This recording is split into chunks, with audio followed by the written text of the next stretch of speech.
Hey, it's been a while. Might be a little rusty, but I'm going to cover a topic I've been trying to kind of build on, and that's probably why it took so long. I was trying to find better answers to give you guys, I guess, and I'm going to be talking about muscle gain for beginners, and this is kind of my specialty because that's what my channel is about. It's about talking to beginners, getting you guys the best training, the best advice, all that good stuff.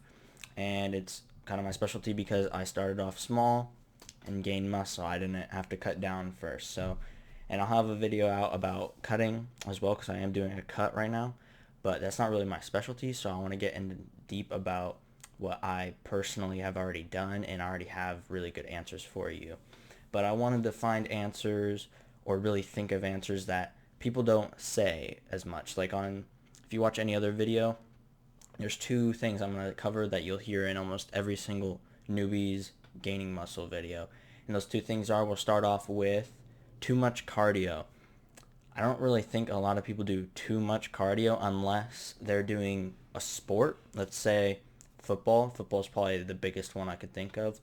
If you hit the weight room, which most football players do, and then you go and do cardio, afterwards you're doing a lot of running, a lot of, whatever. Usually it's a lot of sprint work, not a lot of super bad conditioning. So I don't think it's as severe, but really I don't see a lot of people doing too much cardio. I do see them make mistakes with cardio though, and those mistakes would be doing cardio before their training.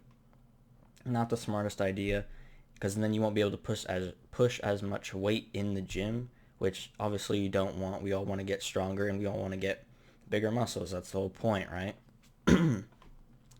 And if you're running, you're burning a lot of calories, you're using a lot of energy, you're getting your heart rate up, and it's good to do that very small as a warm up, but not go and run a mile or two or three and whatever before going and lifting. If you do a little bit of cardio, like maybe you walk for 30 minutes, perfectly fine. I would say that's completely fine. Running for 30 minutes, that's pushing it. And also doing cardio even after working out isn't really that great because it takes away from gains because you're burning more calories, then you have to eat more, and it's just it gets you out of anabolic state. It could, doesn't always, but it could, and that's something you don't want. So you really have to, I'll talk about it a lot, optimize your training to where maybe you have days you lift, maybe you have days you run, you gotta sort it out. Or maybe you run in the morning, you lift later in the day, so you have that period of rest in between. You set it up however you want, or if you have a coach or a trainer or whatever, they'll set it up for you, all that good stuff. And the next thing we're going to be talking about that I hear a lot, overtraining. I don't think I've ever seen anyone overtrain. I go to the gym for 4 hours every single day. I run or bike 5 miles every single day.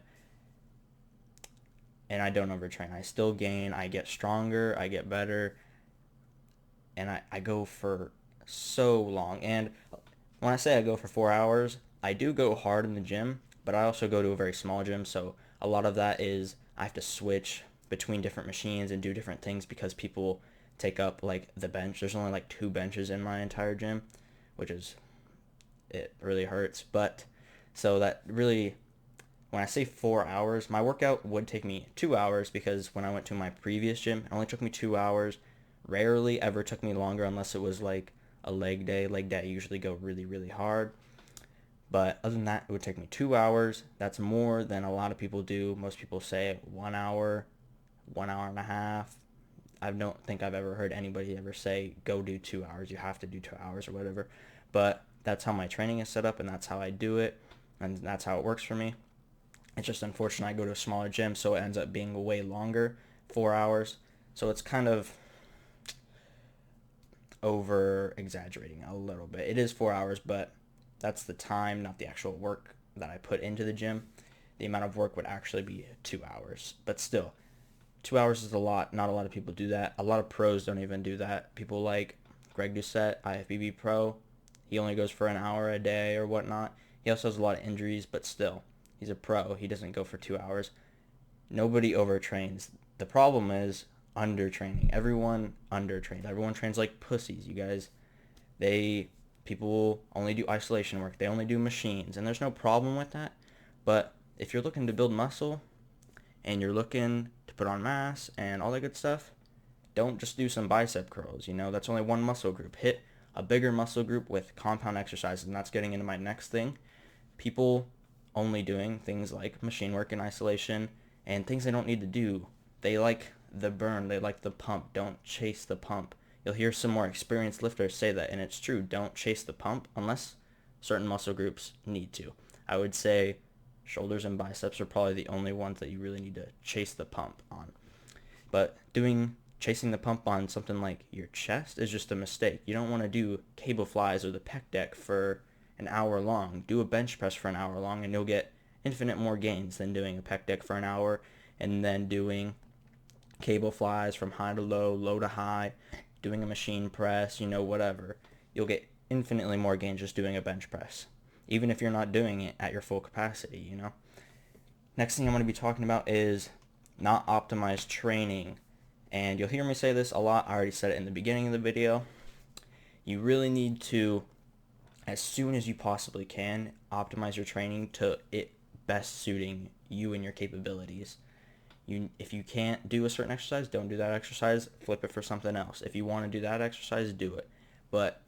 Whatever makes you happy, do that. But you need to have it optimized in a point where you're not undertraining, you're not overtraining, you're right in the sweet middle, and you're just always progressing, always gaining, and you need to find that sweet spot. Fortunately for me, I made my own program, and I just over time changed a little increments in my training and in my diet and all that good stuff. And now I just have almost a straight linear line of progress. And it would be nice if everyone could do that, but not everyone can make their own plans. And that's why people like me and all the other people on YouTube and all the coaches at gyms and personal trainers and all that good stuff exist. So if you really need help, ask people like that for questions. You always ask me for questions in the comment section. I'm always there. Yeah, you go for it. Next thing I'm going to be talking about, this one will take up a little bit of time, and it's going to be your diet. And you hear this a lot. You can't avoid this one. Diet goes hand in hand with training.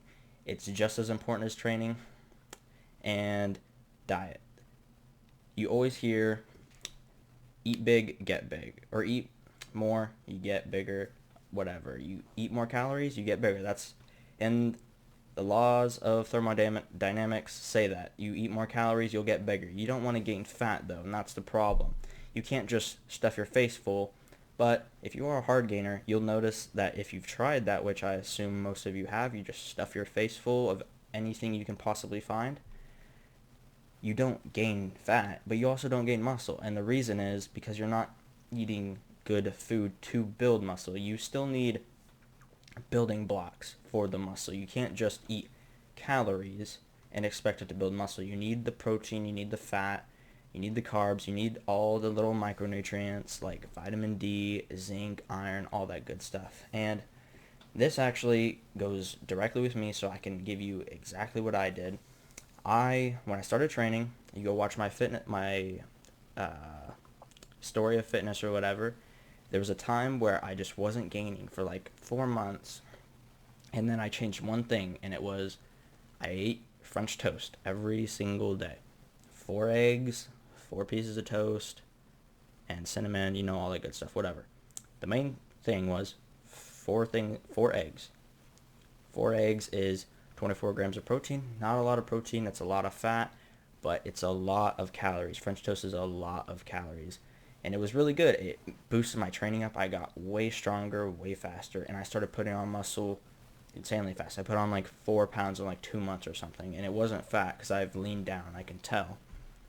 And yeah, French toast, it might be something different for you, but I don't really believe in macros, but I started tracking just my protein, and I realized I was eating just a little bit below what I probably should be eating. Boosted my protein up with the French toast and whatnot, and just started eating more protein.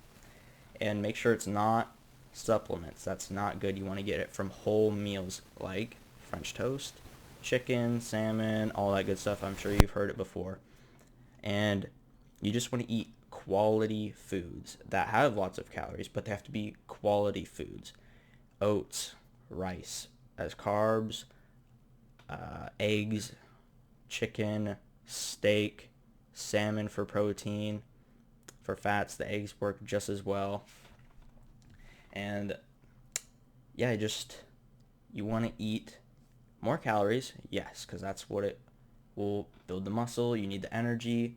You'll put on more muscle like that, but you need the building blocks of muscle, which is the protein and the other micronutrients. So you got to really focus on that. And that's really all I got. Those are my 5 tips on how to gain muscle.